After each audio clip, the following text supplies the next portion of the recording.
Olá, pessoal! Sejam muito bem-vindos à Legália Educacional. Eu sou a professora Patrícia Bonetti, sou professora de Direito Previdenciário e eu fui até as redes sociais, chamar vocês para a gente conversar um pouquinho mais sobre o maravilhoso mundo do direito previdenciário. Eu fui até o Instagram e até o Facebook, falei um pouquinho sobre este benefício, mas chegou a hora de eu explicar para vocês toda a fundamentação, quem tem direito, como comprovar esse direito, como fazer esse pedido de forma administrativa e judicial. Então, vamos lá? Hoje a gente vai falar um pouquinho sobre benefício assistencial de prestação continuada. A parte mais importante sobre esse benefício, não é mesmo? Nosso próximo slide, a legislação, as previsões legais sobre este benefício. A previsão fundamental sobre este benefício, ela está lá no artigo 203, inciso 5º da Constituição Federal, que trata sobre a assistência social e o direito de recebimento do benefício está lá no inciso 5º da Constituição. A Lei 8.742 de 93, que é a Lei Orgânica de Assistência Social, que trata sobre o benefício de forma específica. Essa é a lei que regulamenta este benefício. Trouxe hoje também para a gente conversar um pouquinho sobre o Estatuto do Idoso, lá na Lei 10.741 de 2003, e já vocês vão entender por que eu trouxe essa lei. Porque muito embora nós vamos tratar de um benefício da assistência social, que é feito a concessão desse benefício pela Previdência Social, vocês vão ver a importância que esse Estatuto do Idoso tem para a concessão desse benefício. Não acabou ainda não, ainda trouxe para a gente conversar um pouquinho sobre o decreto 6.214 de 2007 e a portaria conjunta 1 de 2017, que trouxe para a gente alguns novos requisitos de documentação para a concessão deste benefício. Vamos lá. Quem tem direito ao benefício assistencial? Eu já falei um pouquinho com vocês sobre quem tem direito a este benefício, mas eu trouxe aqui de forma pormenorizada quem são os segurados que necessitam e desde que comprovados requisitos cumulativos vão ter a concessão deste benefício. São duas categorias, como eu havia dito, correto? Correto.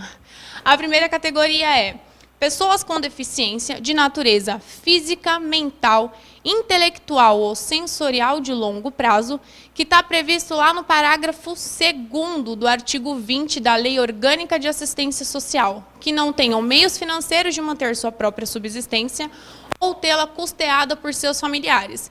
Essa é a primeira categoria de pessoas que vai ter direito a este benefício, correto? A segunda categoria é idosos com 65 anos de idade ou mais, previsto lá no artigo 203, inciso 5º da Constituição Federal, e artigo 20 da Lei Orgânica de Assistência Social, desde que não tenham meios financeiros de manter sua própria subsistência ou tê-la custeada por seus familiares.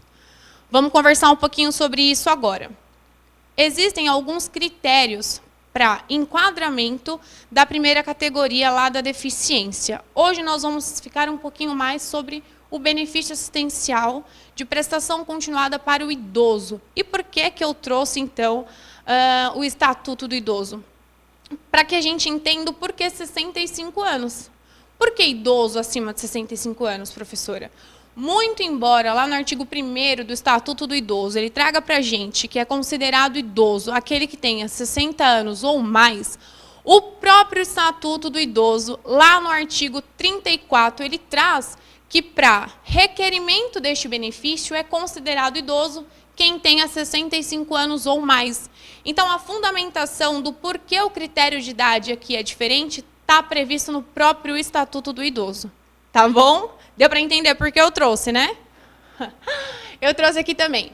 A Lei Orgânica de Assistência Social elenca como pressuposto de não possuir meios para prover a sua manutenção, nem tê-la provida por sua família. Um segundo critério, este de requisito objetivo. Então, é um segundo requisito objetivo para a concessão do benefício. O primeiro a gente já superou, que é ter a deficiência comprovada de acordo com os parâmetros da lei, ter 65 anos ou mais. E o segundo requisito, que ele é cumulativo, é a renda per capita. Vamos ver um pouquinho agora sobre o que a lei fala sobre isso. A previsão vem na própria lei orgânica.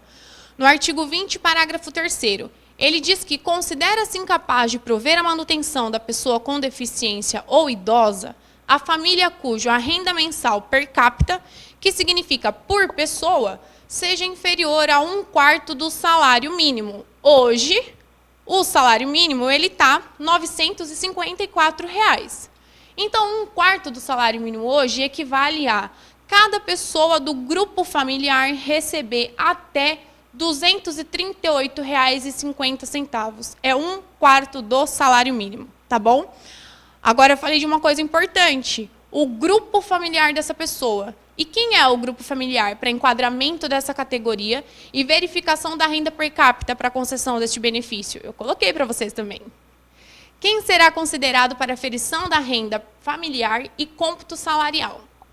E eu coloquei aqui também a previsão, lá na lei orgânica, que dispõe o artigo 20, parágrafo 1º da Lei Orgânica de Assistência Social, que para os efeitos de aferição de renda é considerado membro do grupo familiar o requerente, o cônjuge ou o companheiro, os pais e, na ausência de um deles, a madrasta ou o padrasto, os irmãos solteiros, os filhos e enteados solteiros e menores tutelados, desde que vivam sobre o mesmo teto. Sobre o mesmo teto de quem? Sobre o mesmo teto do deficiente ou do idoso. Então, a lei ela traz para a gente já que quem tem direito ao benefício é o deficiente e o idoso maior de 65 anos. Para aferição de renda per capita, é verificado se existe mais que 1/4 de salário mínimo ou não por pessoa dentro de casa. Fora isso, ele traz para a gente para quem é considerado para aferição dessa renda per capita de 1/4 de salário mínimo. Qual é o grupo familiar? E esse grupo familiar, que eu acabei de elencar aqui, ele é um rol taxativo. Então, a lei ele considera apenas essas pessoas que eu deixei elencado aqui, do artigo 20, parágrafo 1º da Lei Orgânica de Assistência Social, como pessoas que compõem a renda per capita familiar para concessão deste benefício. Tá bom? Agora, vamos lá, um caso interessante aqui. Caso a renda per capita do grupo familiar seja superior a 1/4 do salário mínimo, o requerente não terá direito a este benefício? Como a gente já sabe, os servidores na via administrativa estão vinculados pelo princípio do estrito cumprimento do dever legal, não podendo ser seus atos distintos dos descritos nos comandos legais. Assim, caso seja apresentado o CAD único, que é um cadastro único de informações sociais, uma exigência feita lá pela portaria conjunta 1 de 2017, que eu falei lá no início da aula, é emitido pelo CRAS, que é o Centro de Referência de Assistência Social, e no campo deste CAD único, lá na renda per capita, se tiver constando renda superior a 1/4 do salário mínimo vigente, vai ser este benefício negado. Aqui eu estou falando da parte administrativa. Isso porque falta um dos preenchimentos dos requisitos objetivos para a concessão deste benefício. O comando legal do porquê a negativa aqui, pessoal, eu coloquei para vocês também no final aqui do nosso slide. O comando legal, no caso em tela, tem previsão na Lei 8.742 de 93, no parágrafo 4º do artigo 20. Vamos conversar um pouquinho sobre isso agora. O que é esse CAD único, professora? É um cadastro único de informações sociais. Esse documento você vai pegar lá no CRAS, pessoal. Esse documento ele já traz o rol de pessoas que moram com este segurado, que vai ter direito a este benefício, seja ele o deficiente ou o idoso maior de 65. E ele também já traz para a gente calcular da renda per capita. Então, é sempre importante, vou dar uma dica aqui de ouro para vocês fazerem a atualização desse documento antes de fazer o pedido do benefício. Por quê? Pode ser que as informações que estejam nesse cadastro, elas estejam desatualizadas e não vai estar conforme a realidade do seu cliente no ato do pedido de concessão desse benefício. E, por conta disso, vai ser negado. Hoje, vocês vão perceber que a análise desse benefício ela fica bem restrita a este documento de CAD único, porque ele já leva todas as informações sociais daquela pessoa e do grupo familiar. Então, chegando lá uma renda per capita superior a 1/4 de salário mínimo, com certeza esse benefício ele vai ser negado, tá? Outra coisa muito interessante, é possível acumular este benefício assistencial com outro benefício assistencial? E será contado para o cômputo do cálculo da aferição de renda per capita familiar? Porque eu disse para vocês que são 2 requisitos, deficiência mais idade mais 1/4 de salário mínimo.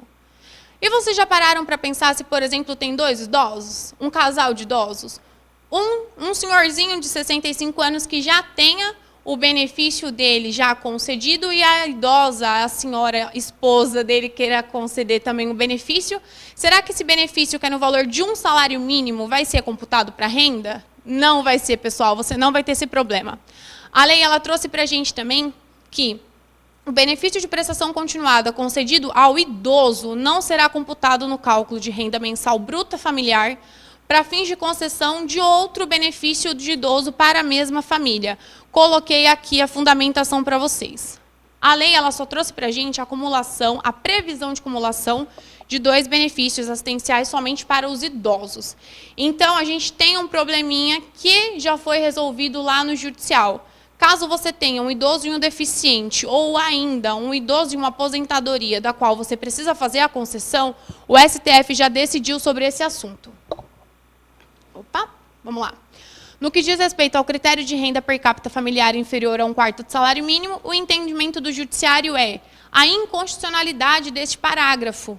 Então, o STF reconheceu que este critério para concessão de benefício ao idoso ou deficiente da renda mensal per capita, de inferior a 1/4 de salário mínimo, ele é inconstitucional porque não pode ser um critério único, é um critério defasado para a constituição ou não de caracterização da situação de necessidade do requerente. A previsão disso está lá na reclamação 4374, nos recursos extraordinários, que eu deixei os números aqui para vocês também.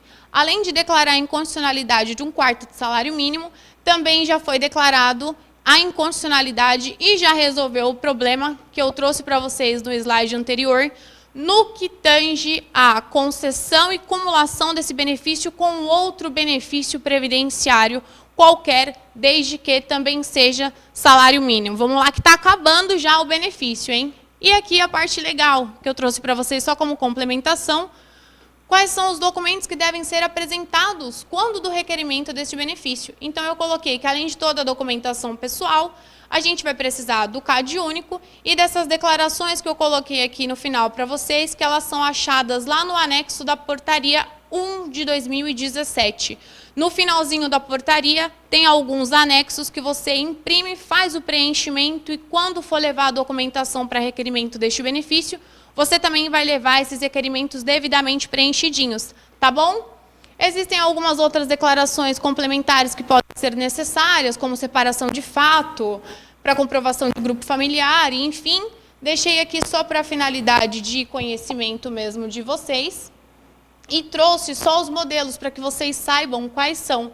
Esse é o requerimento do benefício de prestação continuada, que você precisa fazer o preenchimento e levar até o INSS. Essa é a declaração de renda do grupo familiar, que você também precisa, e aqui esse documento vai coadunar com o CAD único, que você vai pegar lá no CRAS. E este é o CAD único, pessoal. Tá vendo aqui no campo que fala renda per capita, a desse cliente está 00. Então, esse benefício aqui, ele com certeza foi concedido, porque não tinha renda nenhuma comprovada. Tá bom? Espero que vocês tenham conseguido entender, espero que eu tenha conseguido passar para vocês o que é este benefício, que vocês consigam ajudar esses deficientes e esses idosos. Deixei aqui para vocês no final do slide os meus contatos, tanto o meu e-mail quanto o meu Instagram.